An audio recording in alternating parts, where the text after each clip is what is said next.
আসসালামু আলাইকুম বন্ধুরা, কেমন আছেন? আশা করছি ভালো আছেন। আজ শুভ সকাল, সকালেই চলে আসলাম একটা ব্লগ নিয়ে। আশা করছি আপনারা ব্লগটা দেখতে খুব ভালো পাবেন।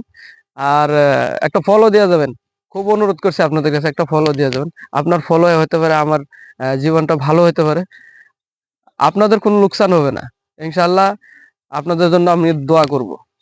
দেখেন এখানে পুকুর পাড়ে আসছি, এই পুকুরে অনেক বড় বড় মাছ আছে। আমি কিন্তু বেড়াতে আসছি শ্বশুর বাড়ি। হ্যাঁ, আমার শ্বশুরের পুকুর এটা, দুই তিনটা পুকুর আছে। এখানে অনেক বড় বড় মাছ আছে, পুকুরের পাড়ে ঘাস আছে, দেখতে খুব সুন্দর লাগে। আর এই জমিনটা দেখেন, কত ধান এখানে লাগায়। আমাদের এরিয়ার মধ্যে অত ধান লাগায় না, এই ভুট্টা চাষটা বেশি করে, আর সবজি চাষ করে, ধানটা কম লাগায়। কিন্তু এখানে ভুট্টা চাষ, এই ভুট্টা চাষ করে না এখানে, এখানে সব ধান চাষ করে।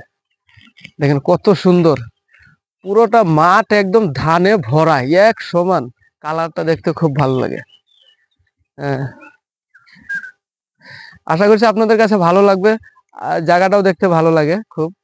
ধান ক্ষেত দেখতে খুব ভালো লাগে। যারা কষ্ট করেছে ওরা তো প্রচুর কষ্ট করার পরে এরকম হয়েছে।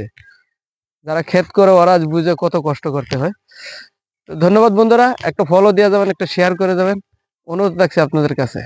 Thank you.